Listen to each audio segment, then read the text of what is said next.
How's everybody doing? Great to be learning with you on a Thursday. Yom Hamishi. Let's light up the darkness. And it's a very special day because we're making a SIYUM, a celebration of completion on the longest tractate in Talmud Bavli, in the Talmud. Wonderful to be doing it with you, my holy sisters and brothers. We've come a long way. Who's in the house? Yehudit in South Carolina, Shandor in the Bronx, Paul in the Great Northwest, Melissa in Great Neck, Bella in Florida, Joe in the Inland Empire, Stephen in New Hampshire, Lorraine in Texas, Lucy in Minnesota, Nancy in North Carolina, Chaim in Florida, Spencer in Connecticut, Marjorie in Georgia. Welcome, everybody. Okay, we got a good head start on page 175 yesterday, and that's enabling us to do a double today. 175 and 176, the final pages here in Tractate Bava Basra, the 23rd volume of the Talmud. After we finish it, we'll make the Hadran, the special reading we do at the end of every tractate. We'll read the first line of...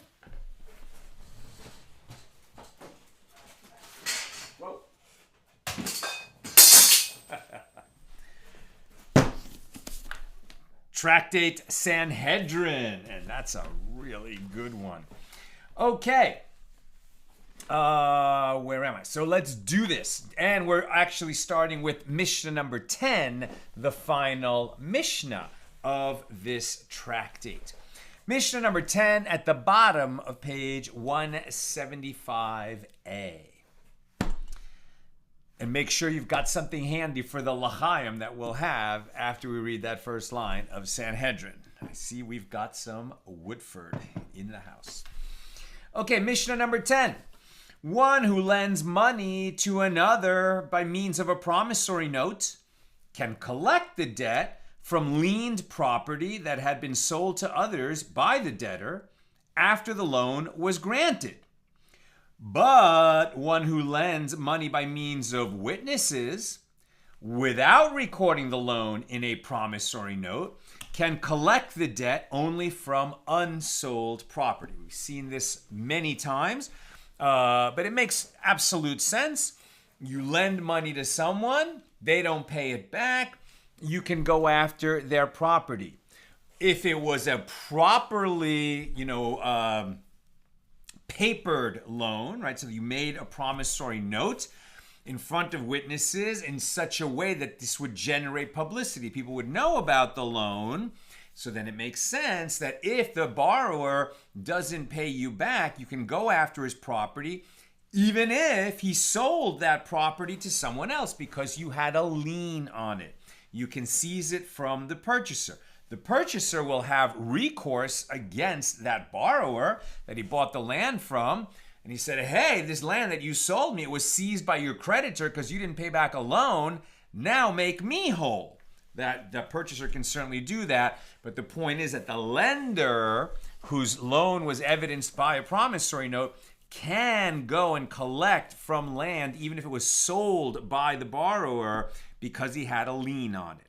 By contrast, a loan that was made but with an oral agreement, even in the presence of witnesses, but there's no promissory note, and therefore much more difficult for a purchaser of land from that borrower to ever, even doing his due diligence, find out about such a loan.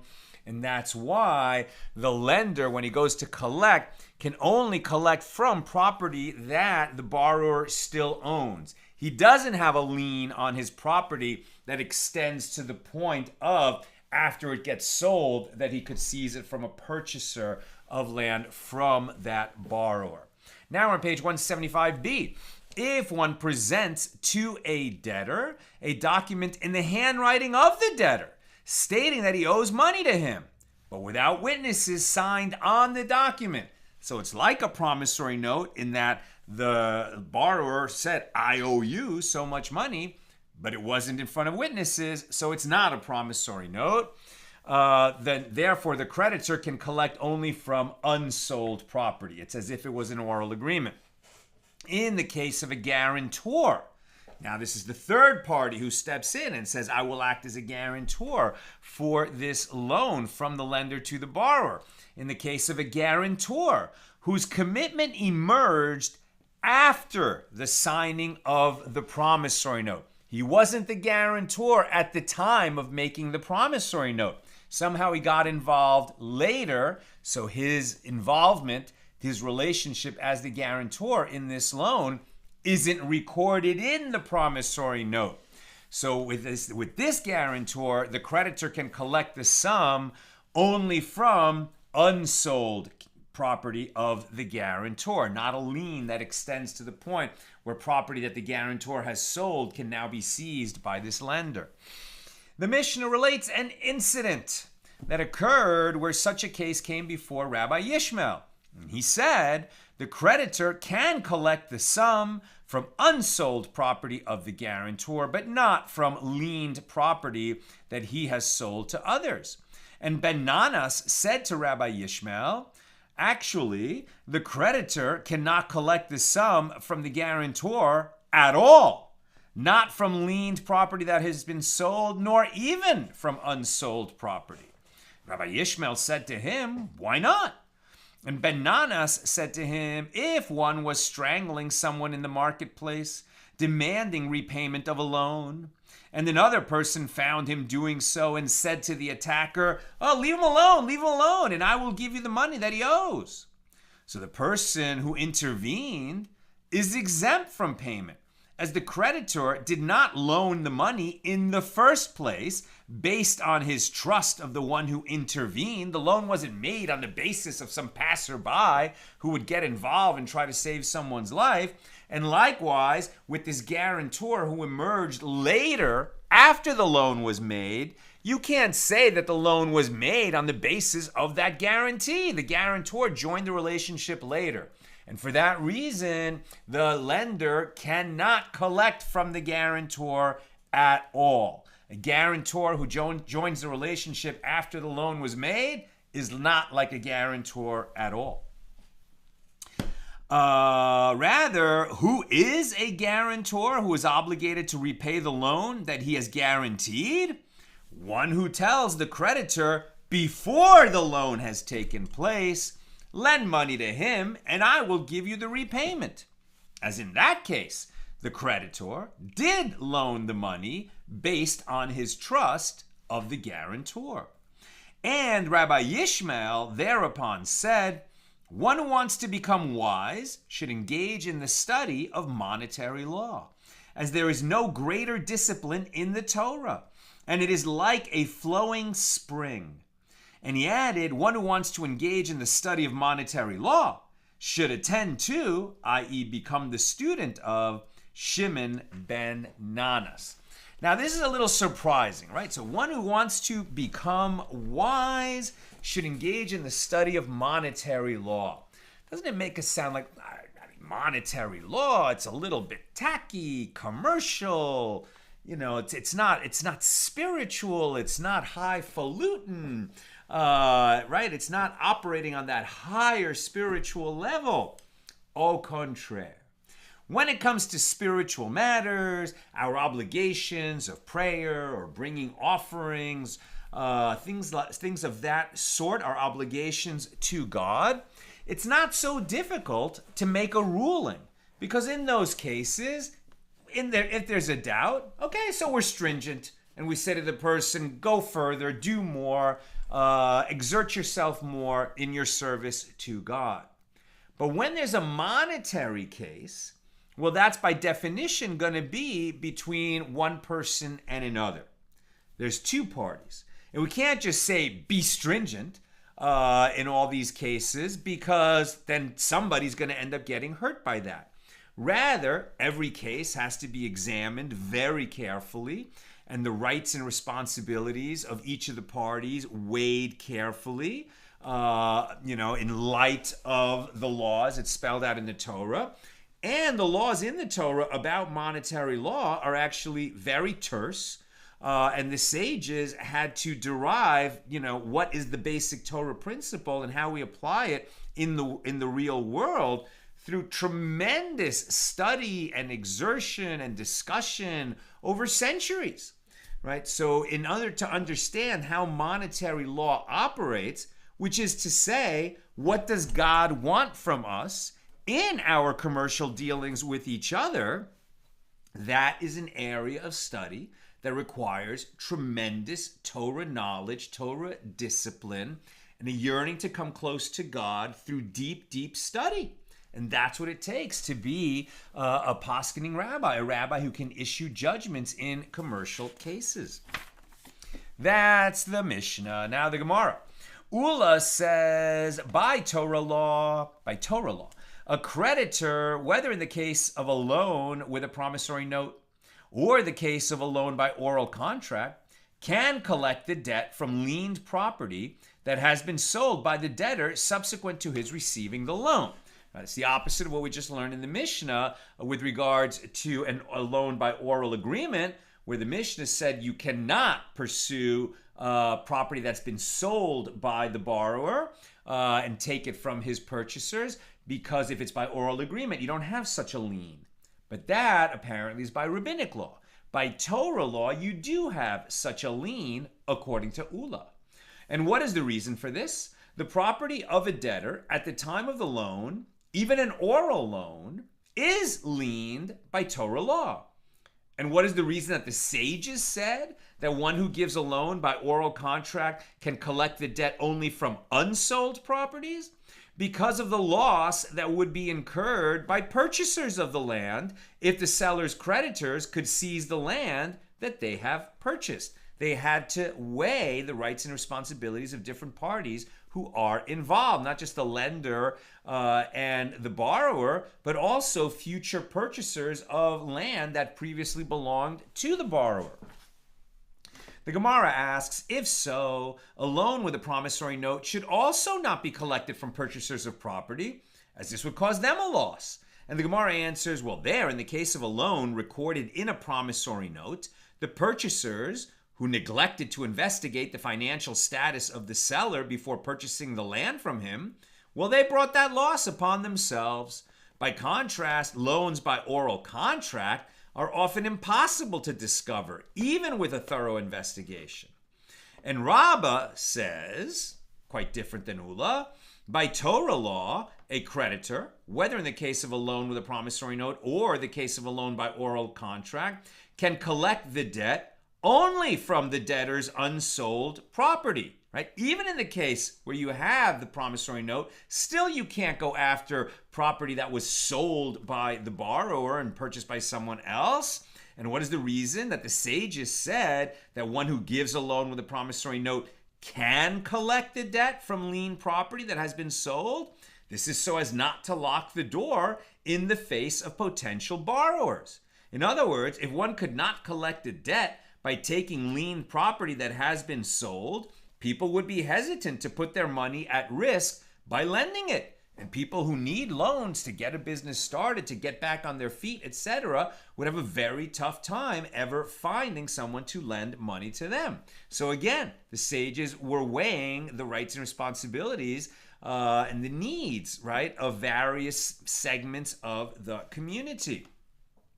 Now the Gemara asks, if that is so, that there is a desire to encourage people to lend money by granting them greater power of collection to creditors, so a loan by oral contract should also be collectible from liened property that has been sold. And the Gemara answers, well, there, in the case of a loan by oral contract, it has no publicity associated with it, so that purchasers often cannot find out about it. So even after a thorough investigation, and it would be an unfair burden on them to have the property purchased by them seized in such cases. So are we going to allow a lender to seize a property that was sold by the borrower if the borrower doesn't pay back the loan? Only if the lender has a promissory note that a potential purchaser of land from the borrower has some chance of finding out about during his due diligence before purchasing that property. Now, the Gemara asks, and did Rabbah really say this? But doesn't Rabbah say, in the case of a first, and now he's going to set out a whole law that at first seems unrelated, but then we'll see how it is related. And did Rabbah really say this? But doesn't Rabbah say in the case of a firstborn son, that if he and his brothers collected a debt from land, right? In other words, they inherited property from their father. They inherited an estate. And the father was owed money that the borrower had never paid back. So now the estate, right, the heirs, the brothers who are inheriting from their father who died, they're going to go and try to collect that debt. Now, when they collect, they can either collect money, if they can get that from the borrower, or if the borrower has no money and they're going to seize his property, maybe they're going to bring land into the estate. Is it going to be the same result whether they bring in money or they bring in land with respect to the question of, does the oldest brother get the double portion, right? Because we've seen that the Torah provides that the firstborn son gets a double portion in the inheritance. So if, for example, there are 3 brothers, we would divide the estate into 4 parts. The oldest brother would get 2 of them, and the 2 younger brothers would each get 1 part each. Okay, so what happens here? In the case, but doesn't Rabbah say, in the case of a firstborn son, that if he and his brothers collected a debt from land, he has the right to receive a double portion of that payment. But if they collected a debt from money, he does not have the right to a double portion. A firstborn son is entitled to a double share of inheritance of any property that was owned by his father at the time of his death, but not to profits or income that accrue to the estate after the man dies. So if a debt owed to the father is collected from land after his death, Rabbah said that the firstborn son is entitled to a double portion. And this indicates that the land was considered to be in the father's possession even before he died. And that indicates that Rabbah holds that the property of a debtor is liened to a creditor by Torah law. So presumably even in the absence of a promissory note, but the sages will make it a matter of policy that with a promissory note, they can seize land, right, that's been sold to somebody. Without a promissory note, they can't, despite this proof. And if you would say that the opinions, as they were cited earlier, are attributed incorrectly, and it is necessary to reverse the 2 opinions and exchange the opinion of Rabbah for that of Ula, and that of Ula for that of Rabbah, well, there is still a difficulty. But doesn't Ula say elsewhere that by Torah law, the law of a creditor is to collect his debt only from inferior quality land? Okay, now this is another wrinkle. What we're discussing again is it, according to, even if the sages made it different, according to Torah law, does a creditor have a lien on the property of the borrower, whether he has a promissory note or not? Now what they're going to talk about is the ability to collect land in certain situations where somebody's owed money and the borrower, or at least the one who is liable to pay, doesn't have money. And so you can go in and seize his land or part of his property to pay off that debt. Now we're going to make a distinction between superior quality land, inferior quality land, and intermediate quality land. When somebody hurts another person, causes them damage, right, through their negligence, let's say, somebody else ends up getting hurt, and the one who is hurt has a right to damages. So if the one who hurt him, the one who is liable, doesn't have money to pay those damages, so the injured party can seize land. And what quality of land? Superior quality land. That's to pay off damages. What about for paying off a loan? Are you entitled to superior quality land, or only inferior quality land, or intermediate quality land? Let's see.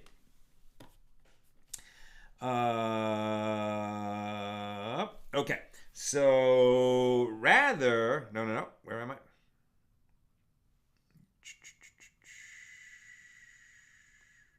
Okay, so, but doesn't Ula say elsewhere that by Torah law, the law of a creditor, right, a lender, is to collect his debt only from inferior quality land, right? So if you're going to go and collect land to pay off a debt, you can only take from the worst quality land that the borrower owns. And the Gemara resolves the contradiction between Rabbah's two statements. Rather, Rabbah was stating, so in other words, if it's inferior quality land, okay, it's inferior quality land, but there is a lien on that land. Now, Rabbah was stating an explanation for the opinion of the people of the West, cited earlier, but he does not hold accordingly, right? So in other words, the rabbis in Israel said that there is a lien by Torah law on land, but Rabbah holds differently and saying that it's not by Torah law, and that's why even though the sage, even so somebody would not have a right to collect from somebody else's land by Torah law, the sages gave him that right so that people could get credit. Now, the Gemara continues to discuss the case of the extent of liens on a debtor's property. Rav and Shmuel both say, in the case of a loan by oral contract, the creditor can collect the debt only from the one who took the loan, but not from the heirs of the debtor after his death, and not from purchasers of his property. And what is the reason for this? They maintain that the property of a debtor is not liened by Torah law. Rabbi Yochanan and Rabbi Shimon ben Lakish both say, in the case of a loan by oral contract, the creditor can collect the debt both from the heirs of the debtor after his death and from purchasers of his property. And what is the reason for this? Because they maintain that the property of a debtor is liened by Torah law. Now the Gemara objects to the opinion of Rav and Shmuel from a Baraisa that we encountered in Bava Kama. If one was digging a pit in the public domain and an ox fell on him and killed him as he was in the pit, the owner of the ox is exempt from paying for the damage caused, as it is the one who dug the pit who is at fault. And moreover, if it occurred that the ox died as a result of the fall, the heirs of the owner of the pit are liable to pay the value of the ox to its owner. Compensation for damages is comparable to a loan by oral contract, and yet the Baraisa states that the heirs of the culpable party must pay it.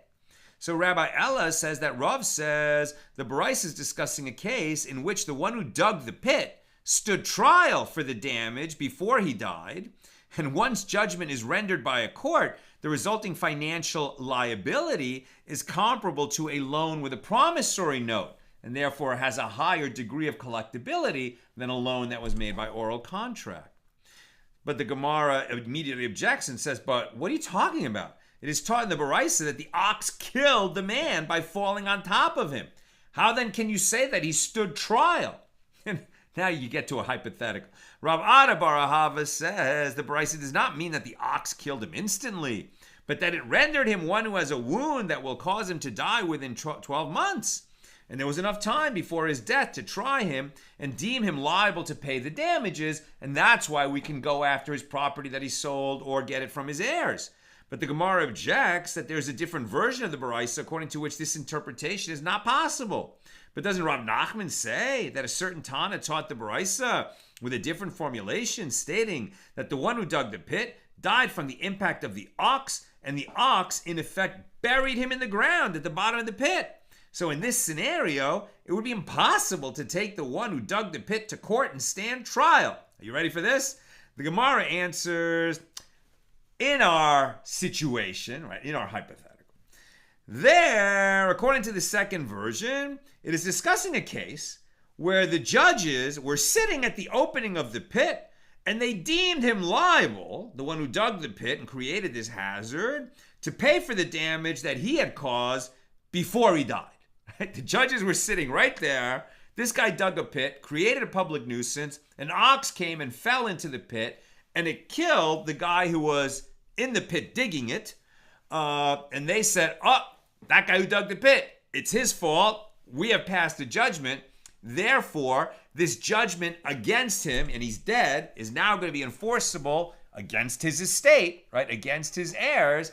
And so the owner of the ox that died is able to go and get the value of the ox from the sons of the man who dug the pit because there was a judgment against him because the judges happened to be sitting right there. which would tell you that in the absence of a judgment, wouldn't be so easy for the owner of the ox to collect against the sons of the man who dug the pit. Now we're on page 176a. Rav Papa said, the halacha is, the law is, when a creditor gives a loan by oral contract, he can collect the debt from the heirs of the debtor after his death, but he cannot collect the debt from the purchasers of the debtor's property. He can collect the debt from the heirs so as not to lock the door in the face of potential borrowers. Right? If lenders knew that if a man dies, they're never going to get paid back, even if he leaves an estate, they're going to be much slower to lend money. We don't want to, make it so restrictive that people won't lend money because people who need to borrow won't be able to borrow. On the other hand, one who made this loan by oral contract cannot collect the debt from the purchasers, as a loan by oral contract has no publicity associated with it, and therefore, it would make it very difficult for people to sell land if purchasers were so wary that they never know what kind of a loan is going to emerge later, and then the property will be taken away from them. New subject. The Mishna, our Mishna, the last Mishnah in this tractate, taught if one presents to a debtor a document in the handwriting of the debtor stating that he owes money to him, but without witnesses signed on the document, so it's in writing, but there's no witnesses, so we can't call it a promissory note. So the creditor can collect only from unsold property, right? It has the same collectibility power as a loan by oral agreement. Rabba Bar Nassan asked Rabbi Yochanan if the document in the handwriting of the debtor was ratified in court at a later time. Right? It was a loan made in front of witnesses who didn't sign the document, but maybe they could be pulled into court to ratify that, yes, we saw this writing at the time of the loan, we saw the money change hands, and so this writing does accurately reflect the loan that was made, right? So now a ratified document that doesn't have the signatures of the witnesses at the time can be turned into a valid promissory note because it was ratified in court. So what about that? Would it then be possible to collect the debt from liened property that has been sold? And Rabbi Yochanan said to him in reply, even if the document in the handwriting of the debtor was ratified in court, the creditor can collect the debt only from unsold property. It might have the power, a ratified document might be similar to a promissory note, but not so far as to enable the lender to collect from properties that were sold to other purchasers because it wasn't a promissory note at the time that he made it. Rami Bar Chama raises an objection from a Mishnah, Tractate Gittin, page 86a, which states there are three types of get, three types of bill of divorce that are not valid ab initio, b'diavad, but if the woman, that are not valid ab initio, but if the woman, hold on a second, okay, there are three types of get that when they were made up, they were not valid, right? It's a get with some kind of shortcoming. They left something out, and therefore, initially we would say that get is not valid. But if, even though they had this get with errors in it, the woman, based on assuming that she's now divorced, went and remarried some other guy and had children with him, we're not going to say that that second marriage is a sham and that the children of the second marriage are actually mamzers, which would be a terrible outcome for them. So these are errors that are real errors in the get, but nevertheless, if the woman married based on a get with such errors in it, we're going to say that the children of her second marriage have unflawed lineage, meaning the get shouldn't have been done this way, but she can rely on it, and we're not going to, say anything about the children of her second marriage. And what are these three kinds of errors that they shouldn't have made, but if they're made, she can still rely on the get? They are these: a get that the husband wrote in his handwriting, but he didn't get the signatures of the witnesses on the get. Number two, a get where there are signatures of the witnesses in the document, but there is no date written on it. And number three, a get where there is a date written on it, but it contains only one witness. These are the three kinds of get that are not valid with regard to which the sages said, and if she remarries, the lineage of the offspring is unflawed.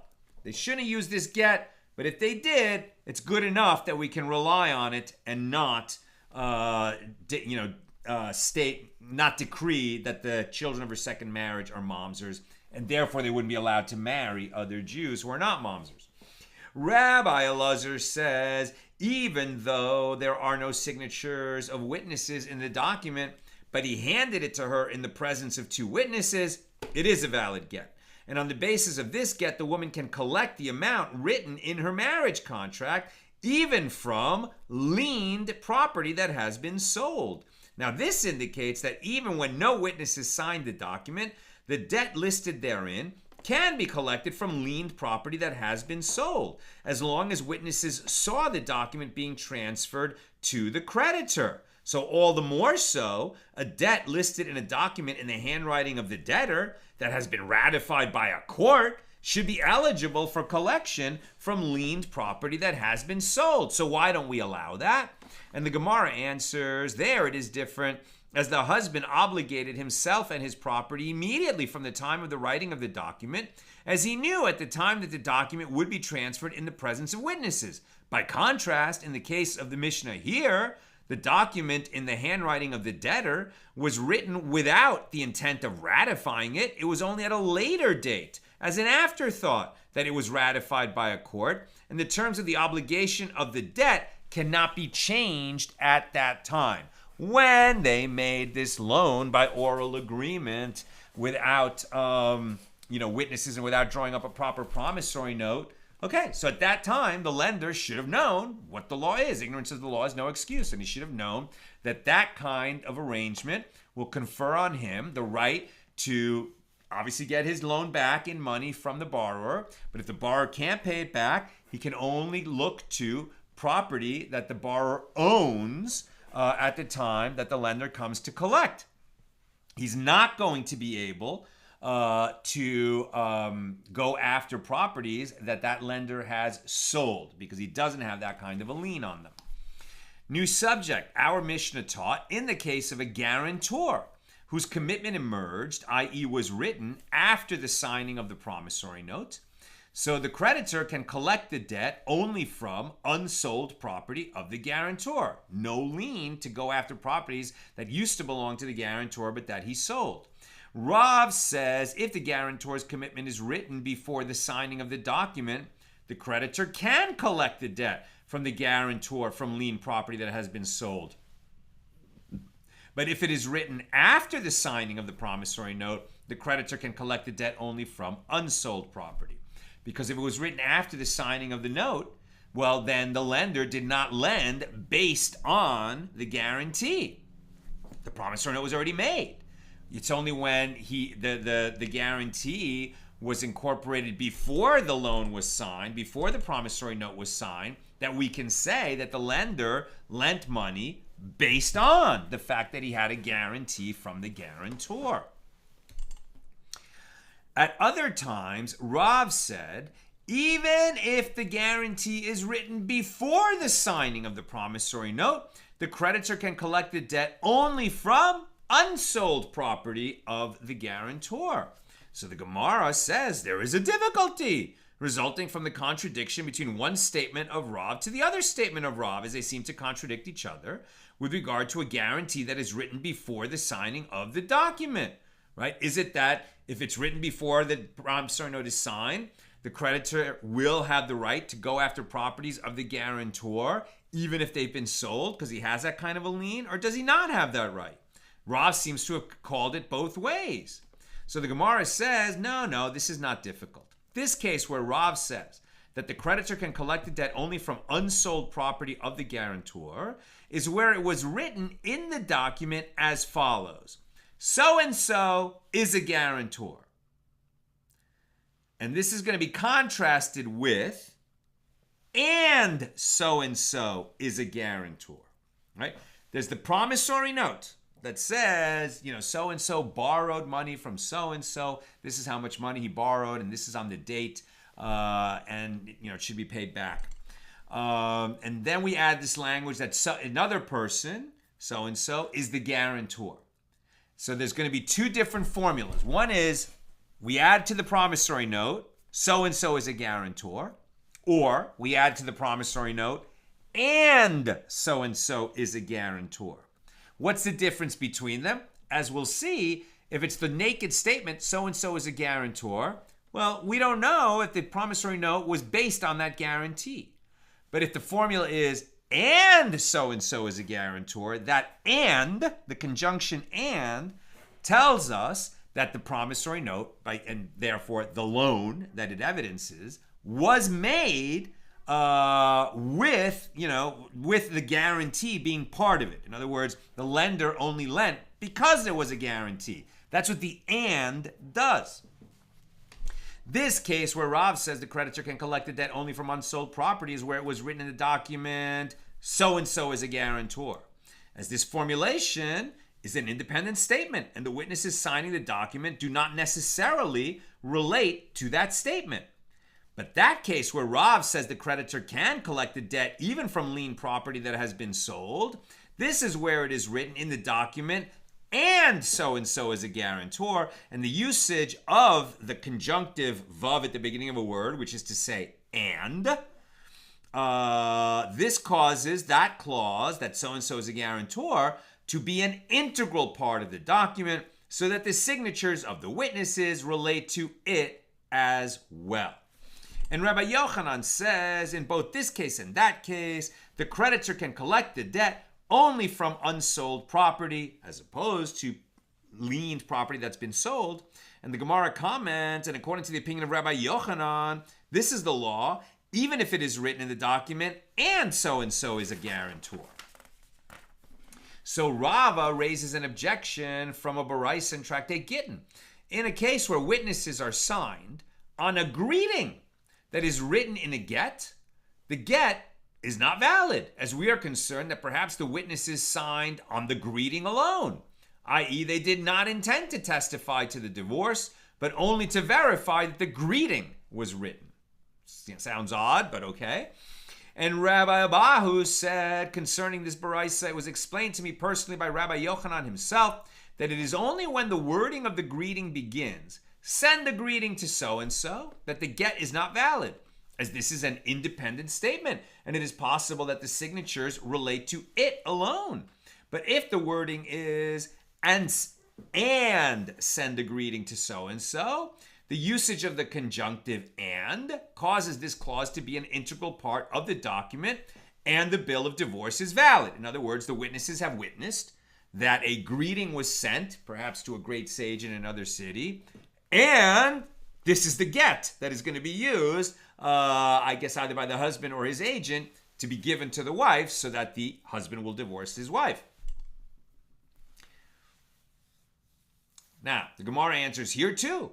When did Rabbi Yochanan say that the creditor can collect the debt only from the guarantor's unsold property, where it was written so-and-so is a guarantor? If the conjunction is used, he can collect the debt even from liened property that has been sold.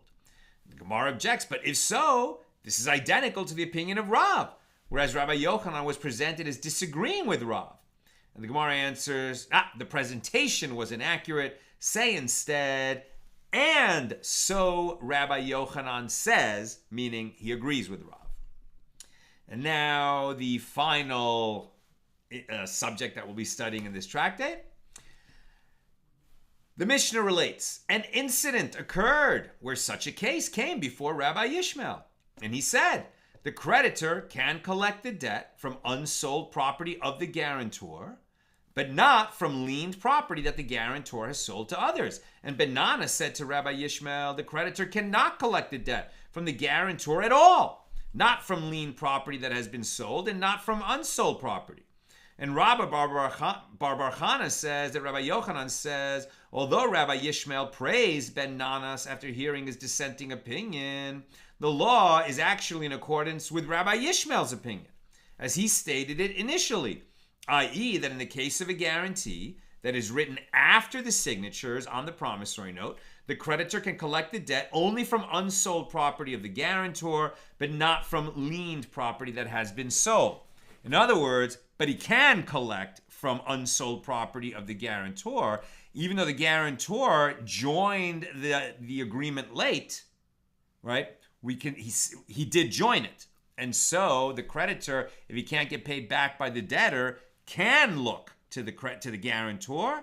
And if the guarantor doesn't have money, he's going to be able to seize property that the guarantor owns. That he owns, yes. That he has previously sold, no. A dilemma was raised before the sages. What would Rabbi Yishmael say to me about the case of the debtor who was being strangled, as depicted by Ben Nanas? Perhaps he would agree in that case, since the guarantee was given under duress, that it is not valid. And right, so you come in the marketplace, you see somebody being strangled, a creditor trying to get money out of this debtor who has no money, and you come along to save his life. You say, I'll pay his debt. Now you become a guarantor. The sages said earlier, you're not really a guarantor, you're just trying to save that guy's life. But the loan was certainly not made contemplating that some passerby would intervene as a guarantor, and therefore it's not collectible against the guarantor. Are we going to say, well, no, actually it is collectible against the guarantor. Nobody told him to get involved. He did get involved, so now the creditor can collect against him. Let's see. Come in here. So then it is not valid. The Gemara suggests, come in here, as Rabbi Yaakov says, and Rabbi Yochanan says. Rabbi Yishmael disagreed with Ben Nanas, also in the case of the debtor being strangled. And the Gemara asks, and is the law in accordance with Rabbi Yishmael's opinion, even in the case of the debtor being strangled? Or is the law not in accordance with his opinion in that case? Come in here, as when Ravin came, he said that Rabbi Yochanan says, Rabbi Yishmael agreed with Ben Nanas, even in the case of the debtor being strangled, and the law is in accordance with Rabbi Yishmael's opinion, also in the case of the debtor being strangled. Presumably that means that the passerby who says, I'll pay his debt, okay, he has to pay. Rav Yehuda says that Shmuel says, if the debtor was being strangled, and in addition, an act of acquisition was performed with the guarantor, then the guarantor becomes obligated to repay the debt. And the Gemara deduces by inference, it emerges that a guarantor generally does not require an act of acquisition to become obligated to pay. And this disagrees with the statement of Rav Nachman, as Rav Nachman says, now we're on page 176b, and we're about to finish the tractate. It is only a guarantor who undertakes a loan guarantee in the presence of a court who does not require an act of acquisition, a kinyan. This indicates that generally a guarantor does require a kinyan in order to be obligated to pay. There has to be some formalizing of his presence in this relationship. In other words, his presence in a loan from, Tommy to Johnny, this guarantor who steps in and says, I'll guarantee the loan that Johnny's going to pay back. There has to be something formalizing that guarantee, some kind of kinyan. And the Gemara concludes, and the law is that a guarantor who accepts responsibility for the loan at the time of the giving of the money does not require a kinyan. He has, right, his property does become part of that obligation, even without the lender making some formal act of acquisition on the property of the guarantor. But if the guarantor accepts responsibility after the money has changed hands between the lender and the borrower, then for him to become obligated as the guarantor, the lender does have to perform some kind of a kinyan on the property of the guarantor, or he won't be able to enforce that loan against the guarantor's property.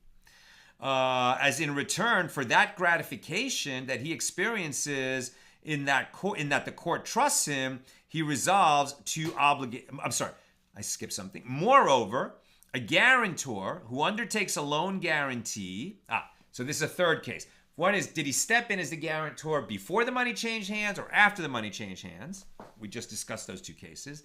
And the final idea is that a guarantor who undertakes a loan guarantee in the presence of a court, even after the money has changed hands, the lender does not require a kinyan to have a right to seize that property of the guarantor if the borrower doesn't pay. Why? Because the guarantor receives gratification. He experiences gratification in that the court trusts him to be a guarantor, and for that reason, he resolves to obligate himself. He knows that if he makes this statement, I will be a guarantor, in the presence of a court, okay, he expects to be obligated that if the borrower doesn't pay, the court or the lender will come looking to him and his property to repay the loan. And that concludes Tractate Bava Basra. That concludes the 3 Bavas. This is that whole middle section of the Talmud. We've been on it for over a year. And now we make the Hadran. Normally we would also, if we were in the presence of a minyan, we would say the special Kaddish that we do at the end of a tractate. We're not going to be able to do that online. But we do say the Hadran that we always say. We shall return to you, Tractate Bava Basra, and your glory is upon us. Our thoughts are upon you, Tractate Bava Basra, and your thoughts are upon us. We will not be forgotten from you, Tractate Bava Basra, and you will not be forgotten from us, neither in this world nor in the world to come. We repeat that paragraph 2 more times. We shall return to you, Tractate Bava Basra, and your glory is upon us. Our thoughts are upon you, Tractate Bava Basra, and your thoughts are upon us. We will not be forgotten from you, Tractate Bava Basra, and you will not be forgotten from us, neither in this world nor in the world to come. We shall return to you, Tractate Bava Basra, and your glory is upon us. Our thoughts are upon you, Tractate Bava Basra, and your thoughts are upon us. We will not be forgotten from you, Tractate Bava Basra, and you will not be forgotten from us, neither in this world nor in the world to come. May it be your will, Lord our God and God of our ancestors, that your Torah will be our avocation in this world and will accompany us to the world to come. And then we recite the 10 sons of Bar Papa, who all his sons were Torah scholars, right? He really transmitted Torah values to the next generation. Chanina Bar Papa, Rame Bar Papa, Nachman Bar Papa, Achai Bar Papa, Abba Mari Bar Papa, Rafram Bar Papa, Rakish Bar Papa, Surchav Bar Papa, Ada Bar Papa, Daru Bar Papa. Please, Lord our God, make the words of your Torah sweet in our mouths and in the mouths of your people, the house of Israel, so that we, our descendants and their descendants and the descendants of your people, the house of Israel, may all know your name and study your Torah for its own sake. Your commandments make me wiser than my enemies, for they are ever with me. Let my heart be undivided in your statutes, in order that I may not be put to shame. I will never forget your precepts, for with them you have quickened me. Blessed are you, Lord. Teach me your statutes. Amen, amen, amen, Selah, forever. We give thanks before you, Lord our God and God of our ancestors, that you have placed our lot among those who sit in the study hall, and that you have not given us our portion among those who sit idly on street corners. We rise early and they rise early. We rise early to pursue matters of Torah, and they rise early to pursue frivolous matters. We toil and they toil. We toil and receive a reward, and they toil and do not receive a reward. We run and they run. We run to the life of the world to come, and they run to the pit of destruction. As it is stated, but you, God, will bring them down into the pit of destruction. Men of blood and deceit shall not live out half their days, but as for me, I will trust in you. May it be your will, Lord my God, just as you have assisted me in completing Tractate Bava Basra, so assist me to begin other tractates and books and conclude them, to learn and to teach, to observe and to perform, and to fulfill all the teachings of your Torah with love.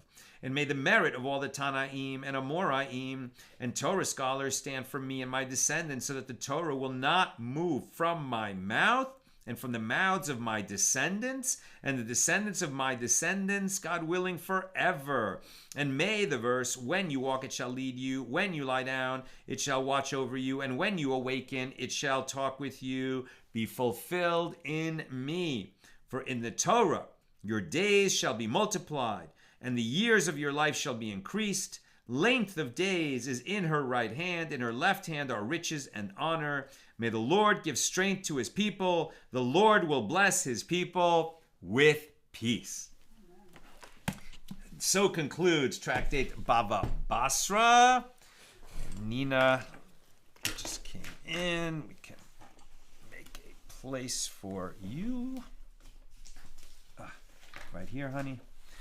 And then let me immediately read the first line of Sanhedrin.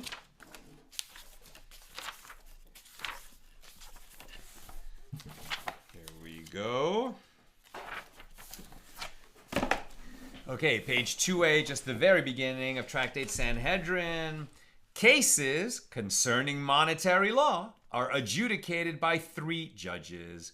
Cases concerning robbery and personal injury are adjudicated by 3 judges. Cases concerning damage that one is responsible for because he or his property caused the damage are adjudicated by 3 judges as well. We'll begin there tomorrow at the regular Friday time of 11:30, regular Friday time in the winter, 11:30 a.m. Pacific tomorrow. Okay, we made it through. Yay. Bava Basra. Let's have a l'chaim. We did it! We did it! Woohoo! Wow, that was long and challenging, at least for my brain. I feel like I've just run a mental triathlon. Run, rode, swam, whatever triathlon is, but boy, that was intense. We made it together. So, yay for everybody out there who's been doing this with us. It is just, it was challenging. It was tough. So good for you for teaching this, and for everybody. I was coming in here thinking, wow, I haven't been, on camera for a while. Yeah, it's been basically about 176 days. 6 months, basically. 6 months. Wow. Yeah, that was a big track date. Yeah. Baruch atah Adonai Eloheinu melech haolam shehakol nihiyeh b'divaro. Amen. Baruch atah Adonai melech haolam shehakol nihiyeh b'divaro. L'chaim, l'chaim, l'chaim. And as we begun and completed this tractate, so may we be blessed to begin and complete many more tractates. Amen. Whew, I did that all in one pop. Brought tears to my eyes. Okay. Did you put some questions in the question document? Yeah, there's some questions. Or questions. comments? Yeah. Okay. Mm-hmm. Let's see what people have to say as the document is reloading. There were times when I really had imposter syndrome. Yeah. There were some passages that were so complicated. And I was really always trying to be as clear as I could, and understand what I was saying so that I could help you understand it. And I pretty much had it, I would say 97% of the time. But there were a few times where it got so in the weeds that I wasn't sure what I was saying. So I hope I did my job as our leader in this class. So my job is to be in the other room, kind of writing like a synopsis of what Sal is saying. And it's not an easy job for me. And in this past tractate, so much of the time I'm writing, blah, blah, blah, I'm confused. I'm confused. Mm-hmm. So I did my best. Hopefully it was helpful to people who are watching it afterwards and can see the synopsis, what's in every episode. But this was, what an accomplishment. What an accomplishment. Well done, everybody. Okay, look, I'm seeing 3 questions. One from Joe. Isn't the firstborn son different than the oldest one? Well, yes, in the sense that a Bechor has to be the firstborn son. Now in terms of receiving the double portion, I think it's just the oldest of the sons.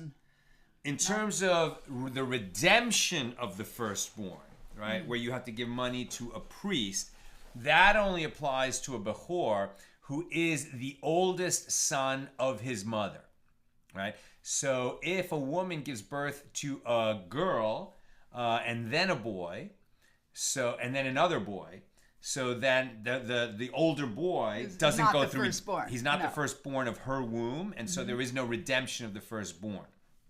But in terms of I should know this, the double portion of the firstborn of the oldest son, if there was a girl who is the oldest of all of them, and then 10 boys, does the oldest son receive a double portion?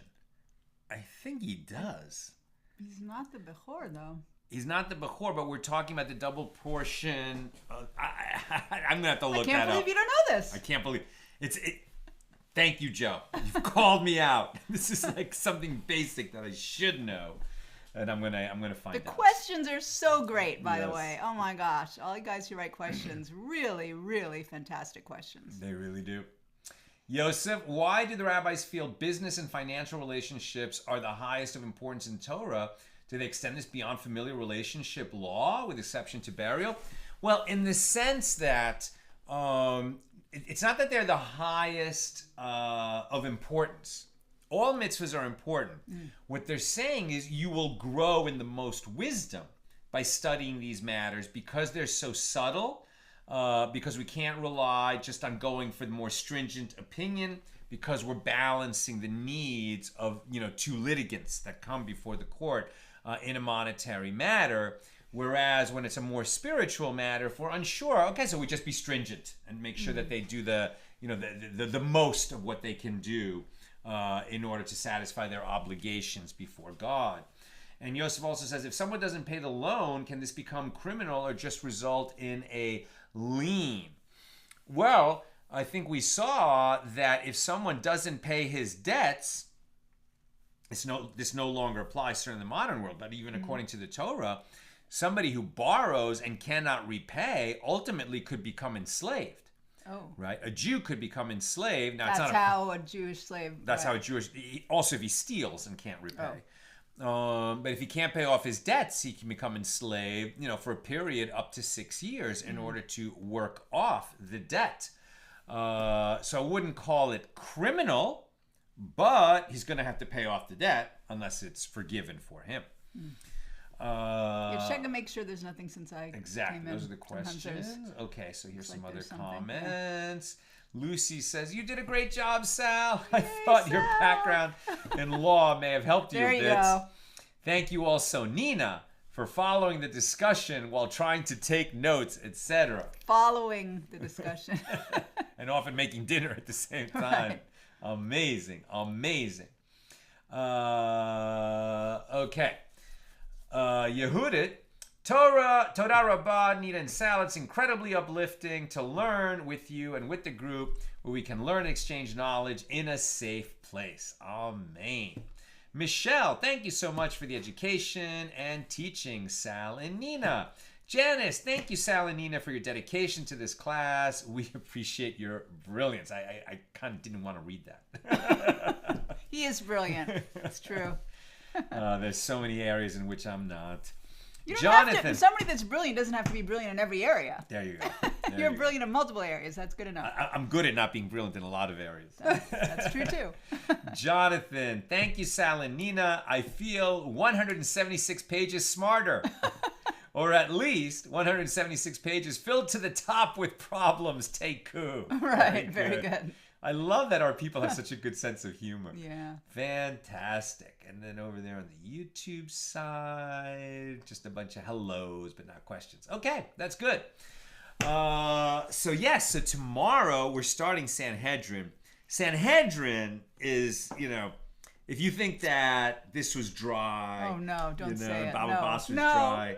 No, Sanhedrin is about as interesting as it gets. Oh, I thought you were going to say if you thought that was dry. No. If you're only going to learn one tractate and you want to make sure that's as interesting as possible. Okay, great. Sanhedrin. Oh, so that's our reward for getting through the challenging Bava Basra. Exactly. So there we're talking all about how a court is composed, how judges are appointed, but especially how we handle death penalty cases. Oh, that's interesting. And ultimately, when we get to, I think it's chapter 11 or chapter 10, page 90, we get to the afterlife.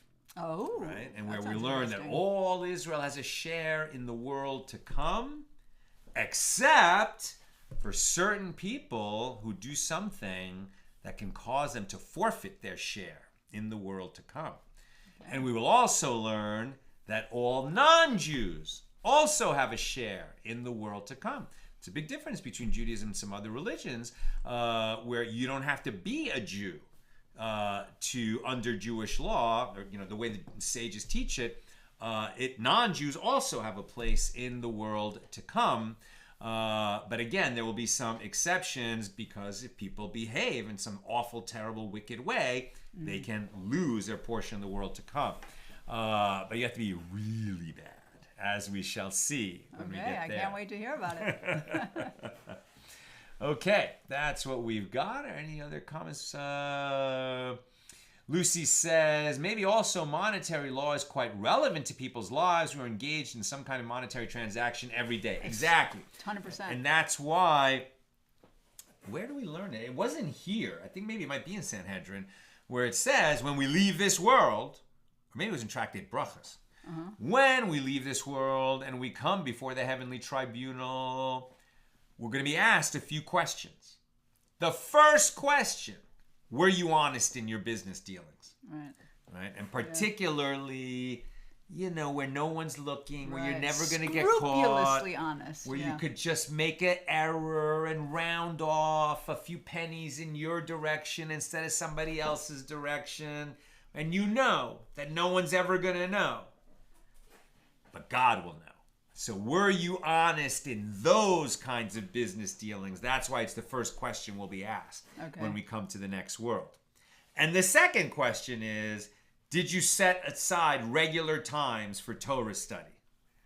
And everyone in this class can say, Baruch Hashem, yes. Look in the camera and smile so that we can have our thumbnail. Okay, we got our thumbnail. Otherwise, one of us is talking. Or gotta have the thumbnail. As a husband, I'm just gonna say, isn't Nina beautiful? I can't believe I'm married to you. I'm so lucky. I see that now on camera. We're both very lucky. It's very good when we're both sitting next to each other. That's what I've got for us today. And with God's help, we'll be together again tomorrow, Friday, at the regular Winter Friday time. 11:30 a.m. Pacific. Have a great night, and thank God we've reached this SIYUM together, my holy sisters and brothers.